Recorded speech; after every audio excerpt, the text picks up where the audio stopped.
Welcome to this week's Raw Recap. As always, these recap videos, we go over everything you need to know about this important episode of WWE. I get my thoughts on the show, and at any point in the video, you guys can leave your thoughts down in the comments below. But as always, before you get anywhere in any video, be sure to like the video, subscribe to the channel, turn on post notifications so you never miss an upload. Go follow the socials. Links to those will be in the description of this video. That includes my Instagram account, my X account. Do all that, helps me a ton. But now let's get you guys straight into this week's Raw Recap. Alright, so we kicked off the show with the newly crowned World Heavyweight Champion, CM Punk, and pretty much what he says is he promises to be a fighting champion. He references the fact that he thanks Jey Uso for the hard-fought match at Saturday night's main event. Obviously, that's where he won his title. He also brings up Seth Rollins. He says that there was no snake like Seth Rollins at Saturday night's main event to come in and cash in after I just won my title 3 minutes later. And then he mimics Rollins by doing his little, by taking the title and kind of whirling it around his head just like Seth Rollins usually does. And just like Seth Rollins did it, he's done it many times, but most recently he did it at SummerSlam. And then we would see pretty much CM Punk pretty much just says that he's willing to fight anybody who deserves it or who has earned it. And then the most unthinkable is Luis do see Logan Paul come out. Now, the reason I say that's on the most, like, unthinkable, it's just because, like, it was, like, very random. It was just, like, one of the least select choices that I was, like, you know, considering. I mean, Logan Paul is, like, the last guy that I was thinking of that was possibly going to come out tonight. But, yes, so we see Logan Paul come out, and what he pretty much says is he mentions people who, he references the fact on how CM Punk said people who earned it, or who have earned a shot or deserved a shot, and what Logan says is, well, I'm definitely one of those guys because I face guys like John Cena, I face guys like Roman Reigns, so I am definitely one of those top guys. And then what we see is Paul Heyman and Bronson Reed and Braun Breaker come out, and then pretty much what Paul Heyman says is pretty much the only people that deserve it are the Tribal Thief and Bronson Reed and the future of WrestleMania, the future in general, badass Braun Breaker. And then we see that the only thing in our way is a guy pretty much holding that world title, CM Punk, and a dumbass YouTuber in Logan Paul. And then from there is what we see is pretty much we do see Braun Breaker talk, but he kind of just says like the same as pretty much like the same as Paul, you know, kind of just saying there's a bitch ass YouTuber in my way, and pretty much, you know, if I'll give you guys the opportunity to get out of my ring, now pretty much. And then from there we see a brawl between CM Punk and the Vision, because since they gave them a chance to leave the ring, Logan Paul did try to leave that, but inevitably he would get pushed down to the floor. He would get back up while CM Punk and the Vision were brawling, and then inevitably he would try to come back in and help. He would inevitably get tsunami'd, but then CM Punk would stand tall for him and Logan. So I'm assuming that we're probably going to get a tag match between CM Punk and Logan Paul versus Braun Breaker and Bronson Reed probably later tonight in the main event, but it's not currently announced at the time that I'm recording this, but I feel like we're just going to get that at some point. Now, just as far as an opener, I don't think it was anything super special, man. I genuinely don't. It wasn't bad. It was definitely a solid opener. I just don't think it was anything majorly groundbreaking, honestly. I really don't. It's kind of what we would expect, and nothing. I mean, obviously, like I said, Logan Paul was kind of unexpected, but that's not really groundbreaking anyways.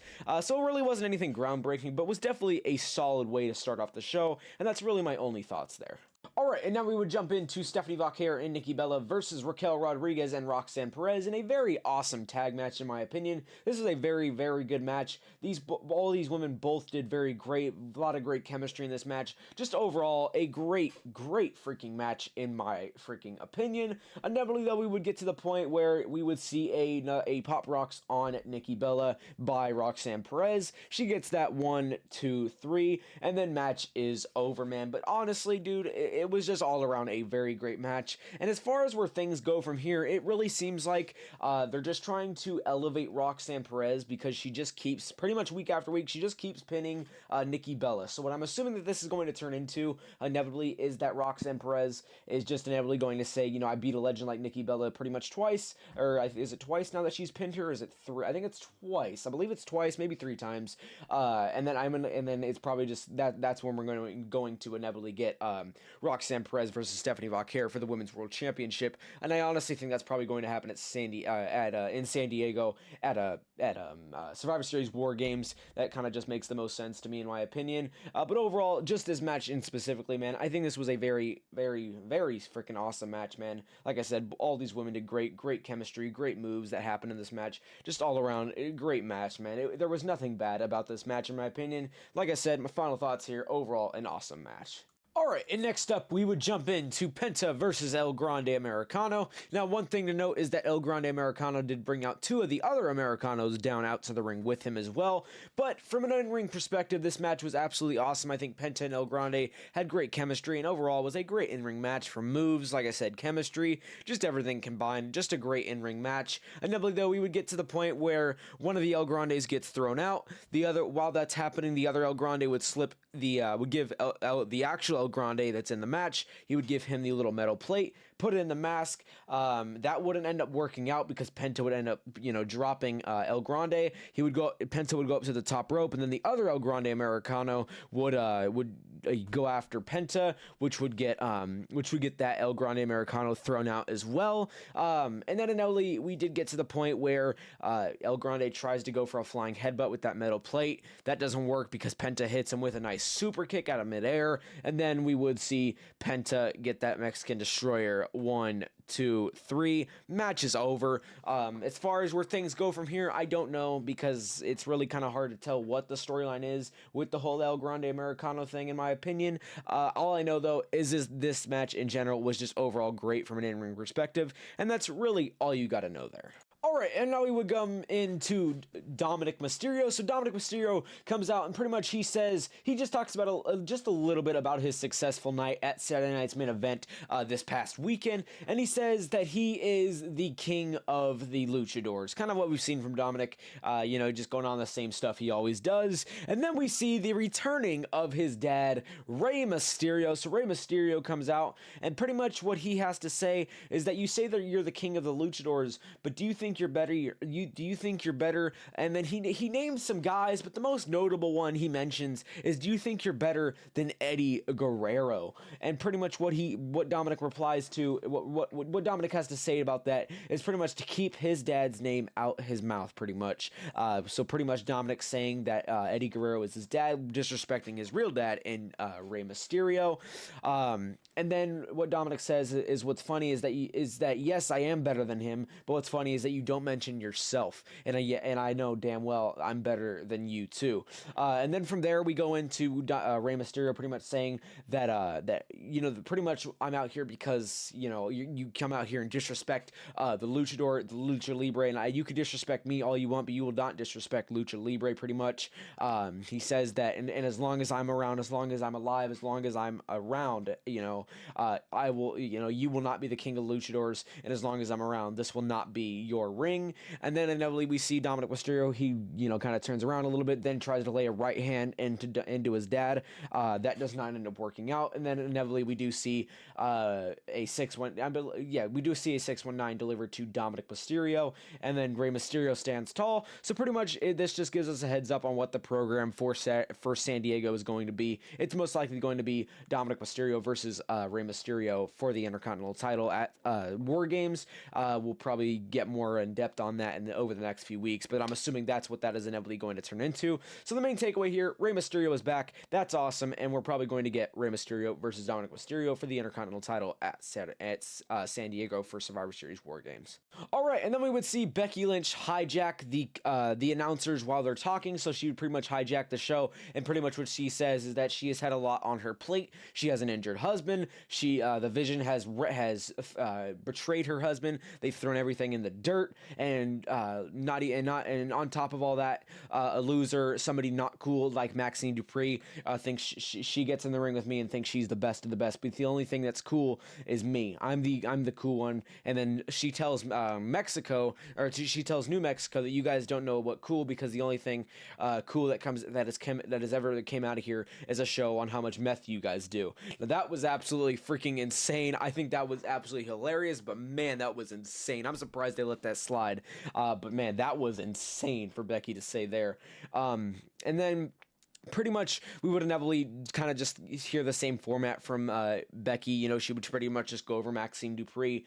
But pretty much the main takeaway, man, is we're just getting a very aggressive side of Becky, like one of the most aggressive sides of Becky that we've ever seen.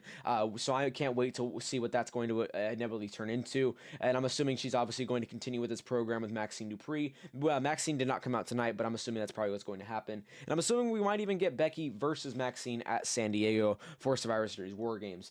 But I'm a big fan of this, like, really aggressive side of Becky. I think that's awesome. So, like I said, we'll have to wait and see what that turns into. But like I said, what I think it's going to turn into is, like I said, Maxine versus Becky for the Intercontinental title at War Games. Alright, now we would jump into the Kabuki Warriors versus Bayley and Lyra Valkyria, and I gotta be honest, man, yes, from the in-ring perspective, I guess this match was good, but it really just is hard to watch the matches with these women, for me in general, just because of what they are doing with them currently, man. Like, I really don't care for what's going on with the Kabuki Warriors right now. I really never have, and as far as Bayley and Lyra Valkyria, I really don't care what's going on with them either, because I think that whole thing is stupid as well. So it really was just kind of hard to like really be like intrigued. Like I said, man, I guess yeah, it wasn't a bad match in ring, but it's just like struggle to watch, because it's just there's really nothing like of value there. There's nothing really intriguing to me. So I mean, it's just really like one of those things. It's just like kind of like and I just really could care less. But inevitably though, in this match, like I said, in ring was fine, but inevitably we would see an Asuka lock by Asuka herself on Lyra Valkyria, which would inevitably make Lyra tap, and then we would see the Kabuki Warriors win, and then we would see Alexa Bliss and Charlotte Flair come out, because obviously last week the Kabuki Warriors had came out and interrupted them. So yeah, they came out. And pretty much what happens here is just the Kabuki Warriors just run out of the ring. Alexa Bliss and Charlotte Flair just raise up their titles in the ring. And what I'm assuming is, from what we're going on from here, is we're going to get at Survivor Series War Games, Charlotte Flair and Alexa defending their titles against the Kabuki Warriors. That's pretty much what I'm assuming is going to happen. But I mean, if it doesn't, that's kind of like weird, but I'm assuming that that's what's most likely going to happen. But back to the match itself, man. Like I said, in ring, I guess was fine, but it's just really one of those things. It's just there's nothing of value that I really care to watch, so it's just like very like struggle to watch, man. It really is. It's just nothing intriguing to me, so I really could care less. That's really my only thoughts there. All right, and now we would jump into AJ Styles and Dragon Lee defending their tag titles against JD McDonough and Finn Balor. And as you'd expect, man, a great in-ring match. There's just no other way to put it, man. It's just a very awesome, great in-ring match, man. There's just not anything bad about this match, and it got even better at the end, man. It was very chaotic. We would see Dominic Mysterio come out to try and help the Judgment Day. That would inevitably not work out, as he would get thrown out. But then before he could even get thrown out, Sheamus would come out, attack Dominic Mysterio, and then we would see AJ Styles get clocked with Sheamus's shillelagh by Finn Balor. The ref didn't see it, and then we would see McDonough get he would cover AJ Styles, and then inevitably we would see Dragon Lee come back in for the quick save, man. It was just all so freaking crazy and very chaotic at the end there. Inevitably though, we would see a Styles clash by AJ Styles, and then you would get that 1, 2, 3 match is over, and still your tag champs is AJ Styles and Dragon Lee.